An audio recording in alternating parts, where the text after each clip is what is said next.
We are exchanging the meaningful and varied life of the city for an increasingly monotonous life on wheels.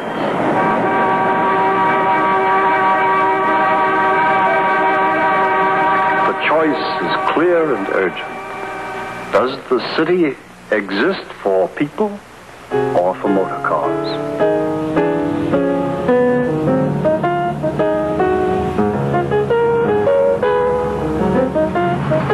By the mid-60s, the answer was motor cars.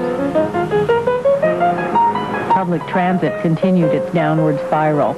As ridership fell, routes were dropped, property and assets sold off.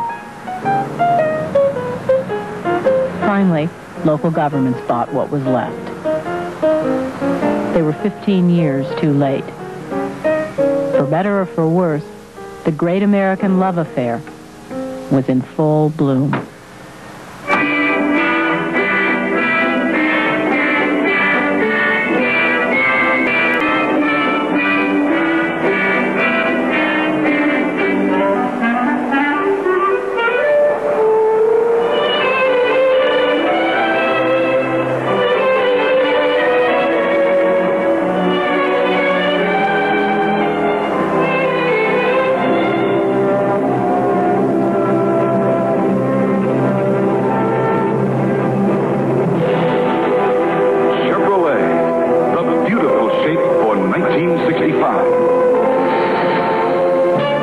One thing you notice about car commercials, the car is always in a field or by a lake or on an open road with no other car for miles around. It's never caught in a traffic jam. The lowest Santa Monica Freeway also pointed to past the Stampede. Ladies and gentlemen, a smog alert is currently in progress.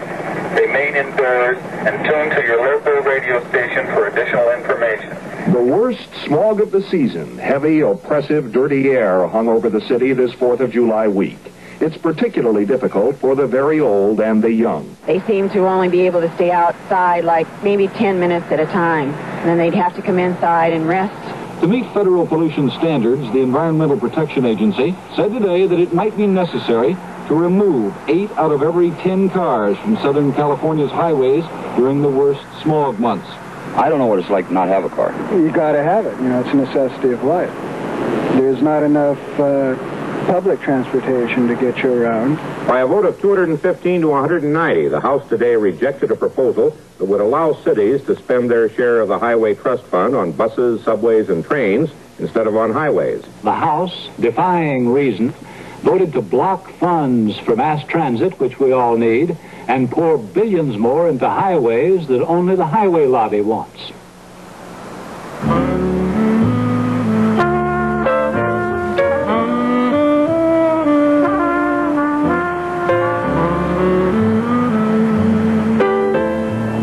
In 1974, with public discontent growing, the Senate Antitrust Committee held hearings about the roots of the transportation crisis. Brad Snell, then only 25, was hired to organize the sessions.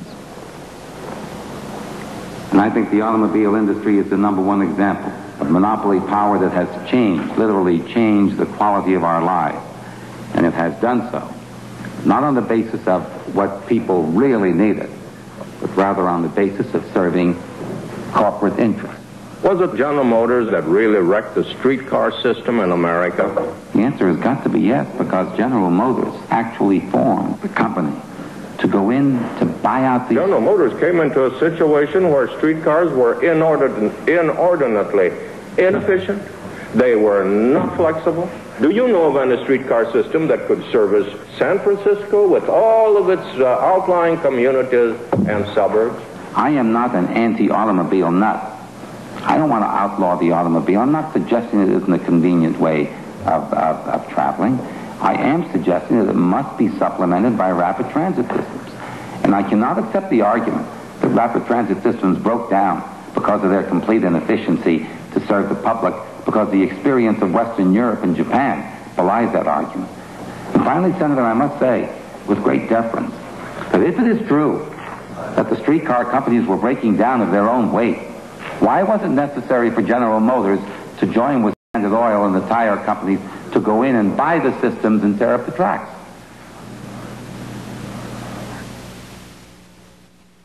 wholly unfounded accusations have been widely publicized to the damage of General Motors. Street railways failed for economic and demographic reasons, which had nothing to do with any plot.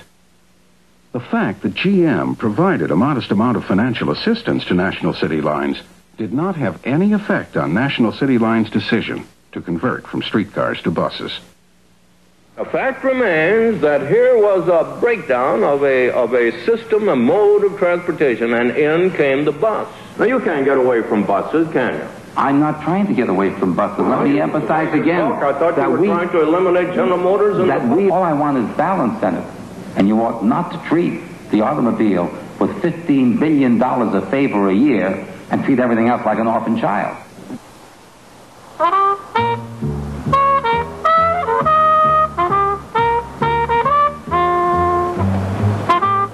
For a time after the Senate hearings in '74, public transportation staged a partial comeback.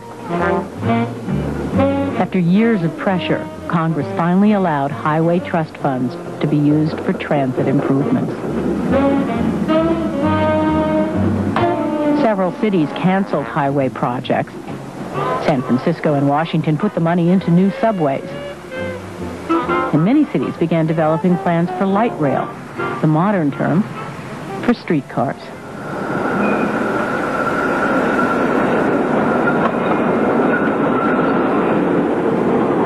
Jack Bors is now a transit engineer. He helps communities build the new systems.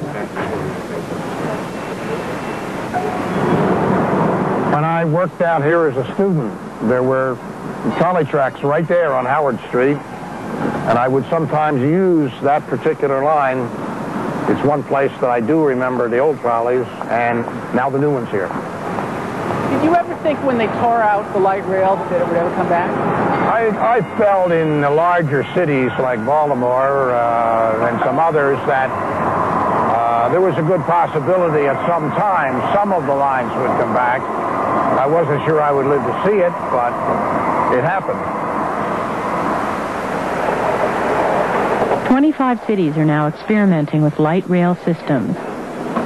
They cost less than highways, pollute less, and bring new life to city centers. But the auto and highway lobby has different ideas about what America needs. America is one of the few countries in the world whose people have always been free to come and go as they please. Now that freedom is being threatened. But what can frustrated drivers do about it? Launch a program. The highway lobby may have lost some of its 1950s luster, but it's still powerful. It has recently pushed through Congress a plan for a second national highway system with 4 times the miles of the interstates. And long range, launch a program coordinated. And in the cities where people just won't allow another lane to be added, the highway lobby has developed a new approach. In 1989, the Highway Users Federation formed the Intelligent Vehicle Highway Society. Now, every vehicle can replace older. Its idea? Automate cars and highways. Computers would control chains of cars traveling 60 miles per hour, bumper to bumper. The hope? Double or even triple the number of cars on the road. Drivers need to know. This cyber system will require hundreds of new technologies. Jim, this is Sony's new